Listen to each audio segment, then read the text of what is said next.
Ladies and gentlemen, welcome back to more Total Extreme Wrestling. My name is BrendenPlayz. We are continuing our total non-stop action TNA playthrough of 2007.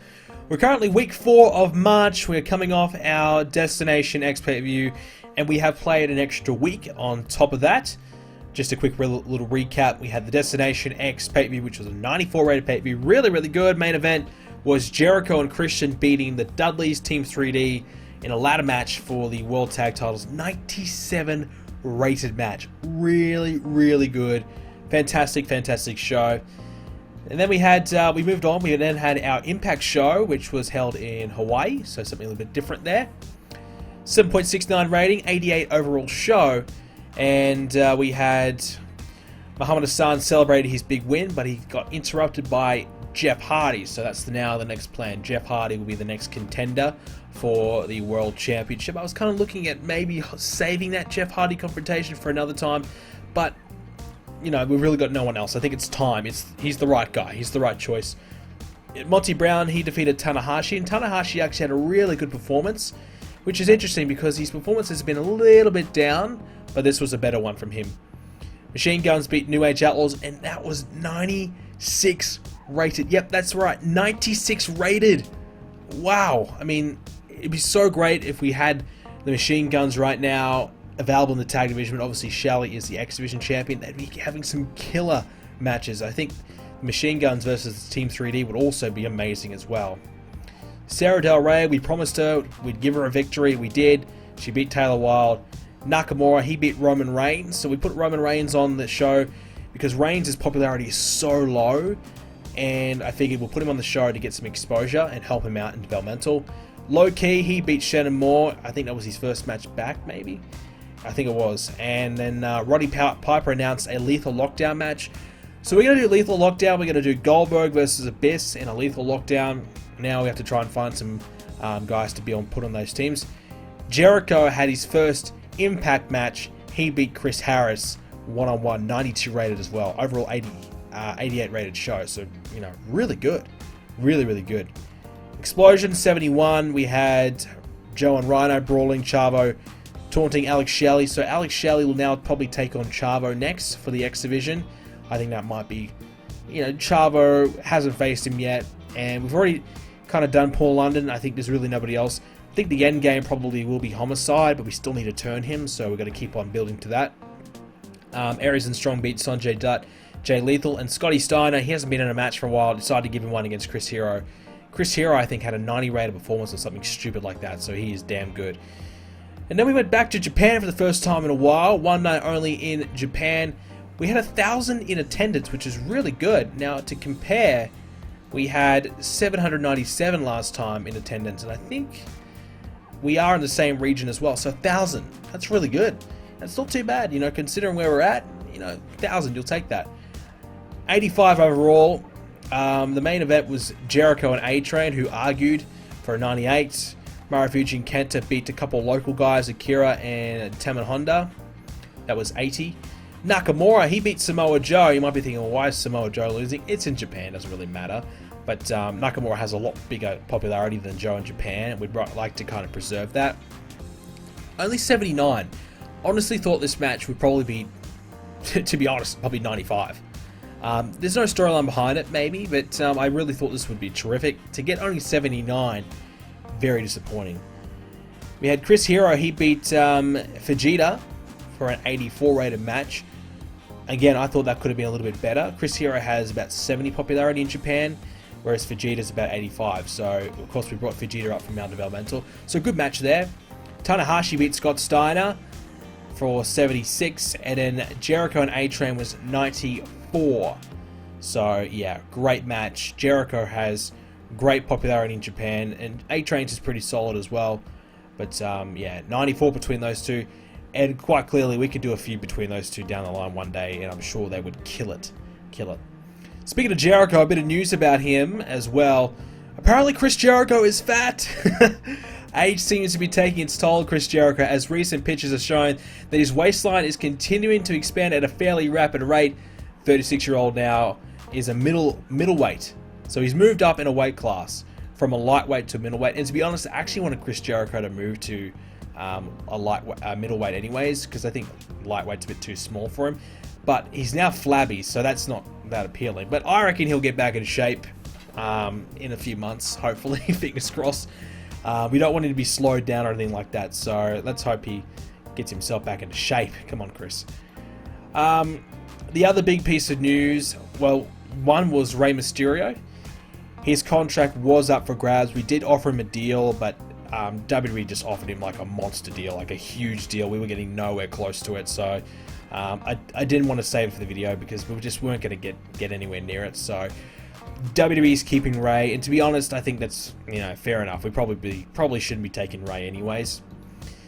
But the other piece of news is Lita. Lita's contract is expiring. She's 31 and very, very good popularity, 74. Still can have good matches, I think.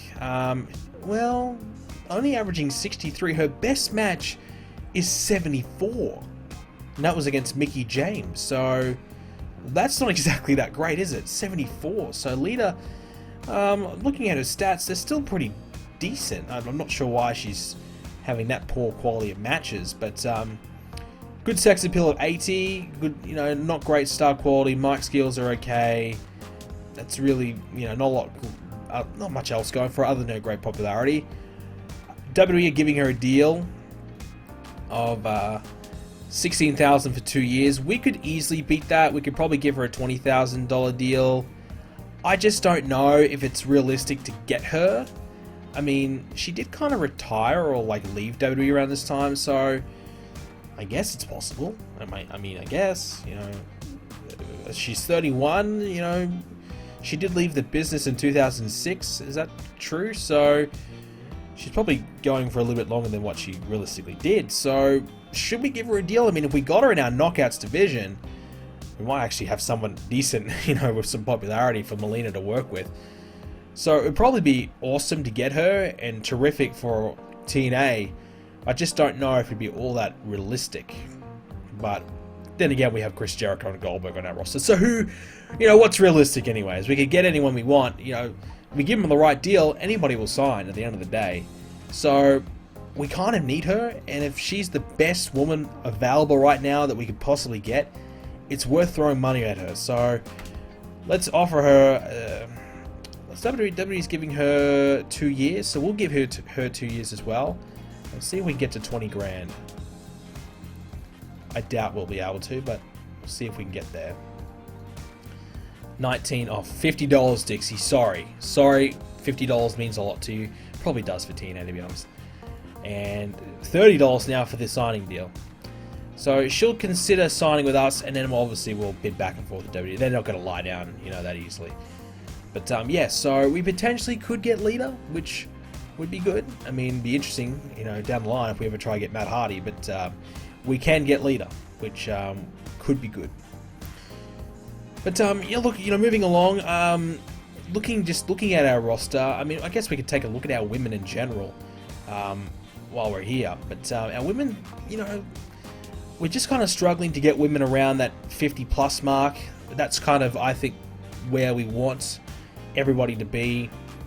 They're just struggling to get through the 30s and into the 40s. Beth Phoenix has probably been our closest that we've been successful with. Looking at her, we brought her in. She was about 23 popularity. We've managed to get her to 45, and that's taken quite some time. And she's at about 46 at the moment. So she's going quite well. Obviously had a good feud with Melina. Gail Kim's been our best project. She's done very well. But no one else really. I mean, Natalia not really. Rebecca Knox, you know, they're all in that 30 mark, and we need to get them out of there. So it's tough though, because you've got nobody to sacrifice, no one to really help out. The only way you can really get going is by having good segments or good matches. Can't really have good matches if their popularity is really bad. So I guess good segments is the only thing you can really utilize with. So I suppose going forward, we probably should take a look at trying more segments between the women, rather than matches. Maybe that's probably the plan of attack. We do have some new storylines as well. We obviously continuing on a few like Goldberg and Abyss that we've done, but I think probably we'll have Goldberg, Abyss as Lethal Lockdown. We might put Jeff Jarrett in Lethal Lockdown. He can be on Abyss's team, Styles and Goldberg's team. Maybe you put Samoa Joe and Rhino in there. I don't know if they're big enough stars to do that. I think you probably would want the Asana Asylum to be by Abyss's side, but probably not big enough. It would bring the quality of the match down, wouldn't it? So I'd like to have 4 different storylines put into the one big match. I like that idea. I don't know if we'll be able to do it. We don't really have 4 big storylines going on right now. So we could probably put, you know, a Scott Steiner in. We could probably put a Sting in, some of our legends to fill a spot and give them something to do, something to be involved with. So yeah, we could try and do that. We've got a women's 5-way. So I figured that Melina's kind of beaten the majority of the women one-on-one. If we do a 5-way, we incorporate more women, and the potential to have higher quality matches and maybe boost the popularity could be there. So I'm going to try and utilize Gal, Kim and Melina, their popularity, to try and help bolster up the other women. We'll see how it goes. So we've got a 5-way feud there. Something we haven't done too much either is man or multi-women feuds. Obviously Jeff Hardy, Muhammad Hassan as well. That's going to be our big match of the show, which I think will be a really good match. I think we've done the match before, is that right? And it didn't work out too well, or they had kind of mixed chemistry, I don't know. But the world title's on the line. Jeff Hardy's one of our biggest baby faces. To be honest, I probably would like AJ Styles to be in that position, but AJ Styles is still tied up with Jeff Jarrett at the moment. Low Key and Paul London will start a little bit of an X Division feud between those two, maybe a #1 contenders. And then Shelley and Chavo as well, so we'll do that for something for Shelley to do, I guess. But that's your new feuds heading into Lethal Lockdown. Well, just Lockdown. I keep calling it Lethal Lockdown, but just Lockdown. And that's only a couple of weeks away, so we need to, or 3 weeks away, so we need to start building towards that show. I just want to take a quick look at our size. Our size did increase last month. We didn't show you, but we went from 75 to 77. It's potential that we could move to 78. I mean, we'll take a look at that. So looking at TNA, well, we already have. We've moved to 78 right there and 80 in the Southeast. So our US market is really, really increasing. Fantastic. It's going really, really well. In the contrary, WWE, they're 84. So quite honestly, it's very realistic that this year, 2007, we could overtake WWE in terms of their popularity in the US. Which is kind of crazy to think, but WWE have actually gone up. They went from 83 to 84, but it's taken them all year to do that, and they haven't really gone much up since. So we could do it. Absolutely, we could do it. They're averaging around that 84 mark, so their pay-per-views are doing a little bit better. Lost in Space, of course, but yeah, so it's WrestleMania now for the WWE, so it's kind of put up or shut up, I guess, for them. They need to have a big show to get the ball running for themselves. Otherwise, we're going to catch up. We're going to overtake them, which would be fantastic, to be honest. Crazy, but fantastic. Obviously, they would just destroy us in the global market, but a chance to overtake them maybe at the end of the year, maybe a little bit further along in the US market. So yeah, let's take a look. So Rebecca Knox in trouble because she didn't clean up, annoying everybody, and a couple of protege things. I want to try and meddle with this relationship between Paul Heyman and Jerry Lynn. I don't want to get rid of Jerry Lynn, but it's at the point where we almost need to if we don't sort it out. So I tried a positive meddling last time. It didn't work. I don't know if negative will work, but let's try it. It had no effect, so I don't know if we're going to be able to fix that situation. James Storm is still out injured as well. 21 more days to go. And Ron Killings has a minor injury, 4 more days, he'll be 100%. And by the way, Lashley is only 2.5 months away from returning, so he'll probably be back for the Bound for Glory series, which is something to keep in mind. But we'll go ahead and book our Impact show for this week. Maybe we'll call up someone from Developmental. I want to take a look at Kenny Omega this week. Everyone keeps telling me, Kenny Omega. Let's take a look at how he's doing. His contract was actually expiring, so I did offer him a new deal, but I want to see how he's doing. His stats are pretty decent, so he might have a good match. We'll take a look at Kenny Omega this week, and we'll see how he goes. We'll make him a mid-carder. Maybe he can lose to Nakamura this week. But we'll take a look at him. So we'll take a look at that and much more. We'll come back with the results. Okay, so the results for this week's Impact. We had Paul London cutting a promo on Low Key. Started things off though with Goldberg and AJ Styles. And they were arguing back and forth with Jeff Jarrett and Abyss. So we've announced that AJ will be on Goldberg's team, Jeff Jarrett on Abyss's team. So kind of going back and forth a little bit there. So that'll be for Lethal Lockdown. Looking forward to that one as well. So we just need to find 2 more for each team. I'm sure we can manage. Chavo versus Petey Williams. We gave Chavo the victory just to keep him some momentum going as he challenges for the X Division. Roddy Piper announced that Melina will have to defend her championship in a fatal 5-way against the other 4 women we said. Awesome Kong, Gal Kim, Natalia, and Rebecca Knox, I believe.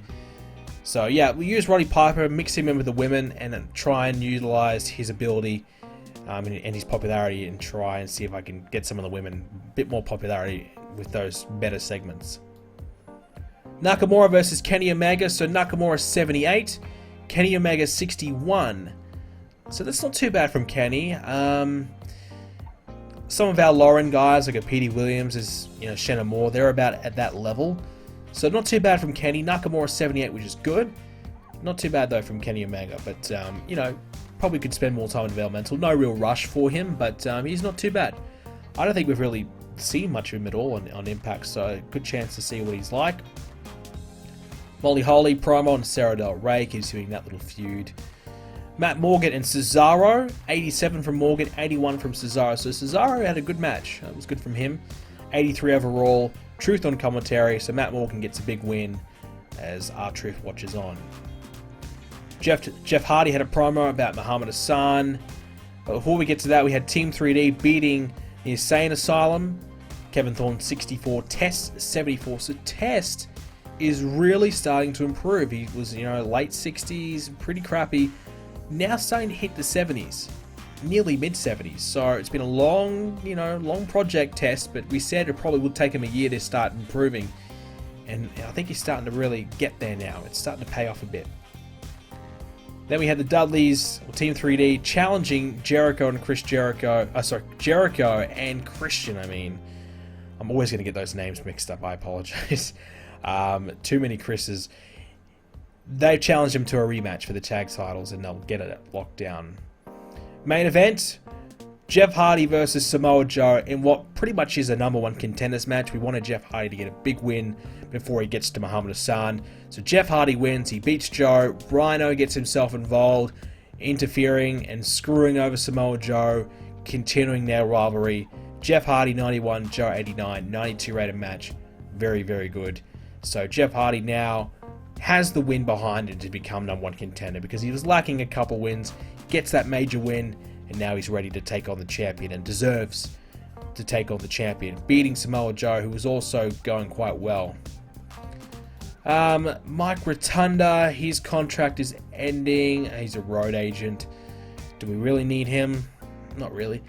To be fair though, 78 microphone, 76 charisma, 78 acting would make a really good manager, to be honest. So WWE have altered their contract with Alita, no surprise. What are we going to be dealing with here? So we gave her nearly 20 grand for 2 years, WWE giving her 19 grand for 3 years. I tell you what, we might be able to poach Lita here. They're not giving her a big deal. They're not really giving her a great deal at all. Now, do they know something we don't know? Her match performances have been pretty lousy. To be fair though, her opponents have been pretty lousy too. Tori Wilson, Jillian Hall, Trinity, Candice Michelle. She's not working with a lot that's any good.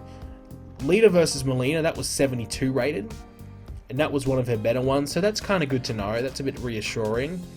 And that's, of course, in WWE, matches are based off popularity strictly. So, whereas in TNA, it's based off popularity and ring performance, so we might be able to push a little bit better out of her with Melina. What's she better at? Heel or babyface? She's a better babyface, but she's a good heel. And I don't know, do we need a heel or babyface? It's interesting. Probably another babyface, but then you kind of eliminate that chance for Melina and Lita, but we have to get her first before we even start thinking about it. 7.87 for Impact. Paul Heyman has got a click building, forging an alliance with Rhino and Brother Devon. I'm not surprised about that. I'm not surprised that's happening. A little annoying though, Paul Heyman's starting to, you know, do what he wants around here, but I guess he's got free game because he's Paul freaking Heyman, but yeah, so Jerry Lynn, he's not exactly well liked by anybody. I mean, he's hated by everyone just about, thanks to Paul Heyman. So Paul Heyman has some power, that is for sure.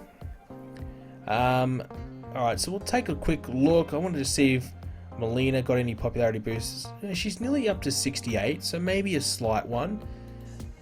Joe still in the mid-70s. Nakamura 54, so he's heading up there, which is great news. Low key up to 64 now. I think he started at 63, so already we've been able to bump him up a point, which is fantastic. Chavo's still at 61. So hopefully this Chavo and Shelly feud can get Chavo maybe to 63, 64 with some good matches.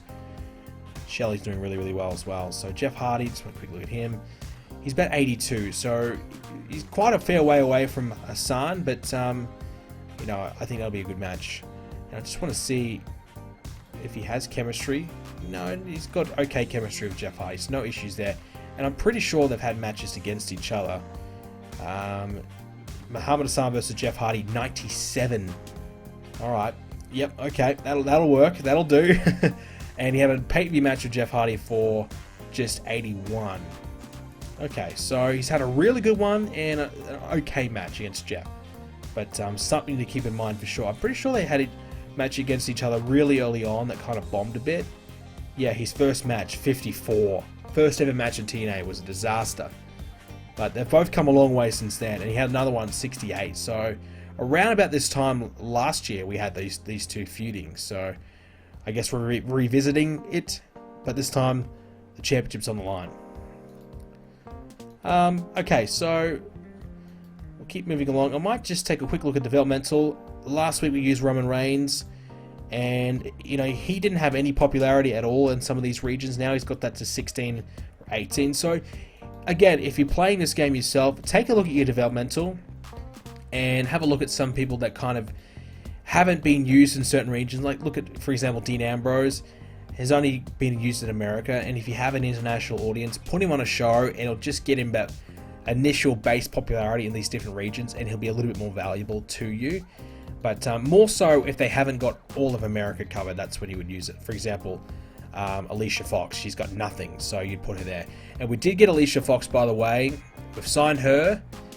Did we get anybody else? I think we did get Kelly Kelly. Yeah, we did. We got Kelly Kelly as well. So we've signed her as well. And Kelly Kelly's got good popularity, so someone to keep an eye on. Christy Hamley's very close to getting a call up as well. Probably see her soon.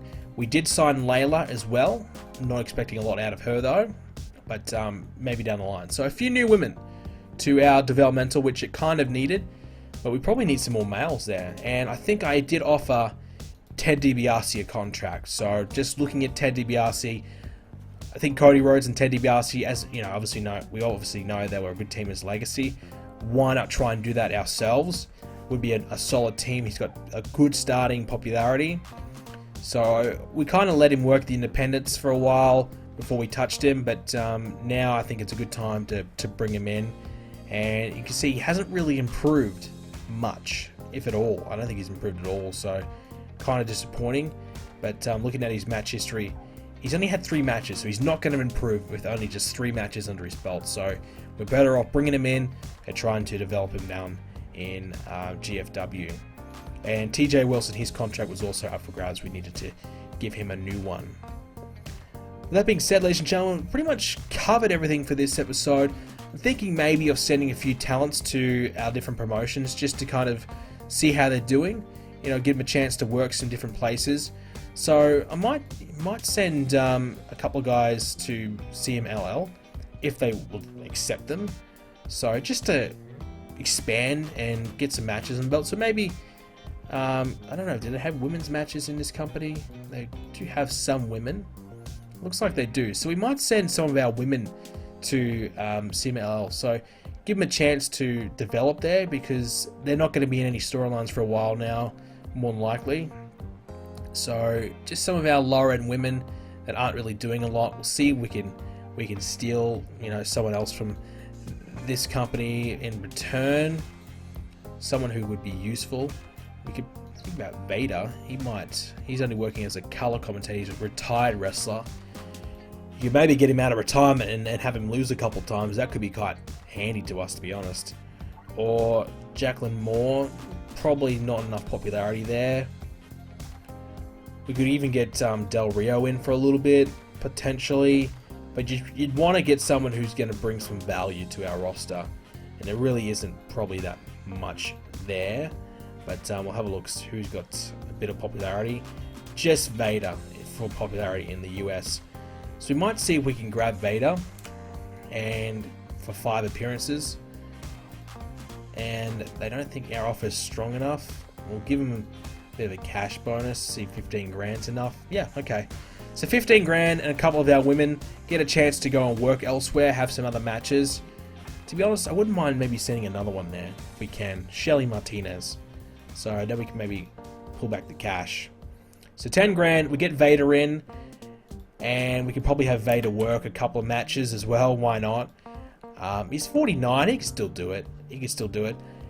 Get some of our women working and wrestling against some other people, and maybe even see some improvement, because they're not currently getting enough matches. So it's not a bad idea to do that, and maybe not a bad idea to do it with some of our men as well, and send them over to Japan for a little bit or something like that. You just don't want to use anyone who you're currently using in a storyline. Otherwise, well, they're going to be, you know, used, and you won't be able to use them on your show. Vader's only got 63 color commentary. I don't know why they hired him to be a color commentator. Surely there's someone else out there to do the job. But, you know, bring him in, 72 popularity. Maybe we can steal some of that, put it on to our other guys. Why not? Worth a shot anyways. And that's kind of, you know what you should be doing with the older guys anyways. Giving back, and even if he's not working for us directly, we'll try. He will have creative control though, so we probably won't be able to do too much, but even a couple losses would be handy. Of course, Nakamura could use another win. But we'll show that for next time, ladies and gentlemen. Thank you so much for joining us again for this episode of Total Extreme Wrestling for our TNA playthrough. If you enjoyed it, leave a like on it. As always, 100 likes, more episodes, and make sure you check out our other series, our WWE 2010-2009 series. It's available on the channel right now. Lots of streams there already, and that will continue into the new year, so make sure you keep an eye on that. Thanks for watching, ladies and gentlemen. Hope you enjoyed it, and I'll see you in the next video.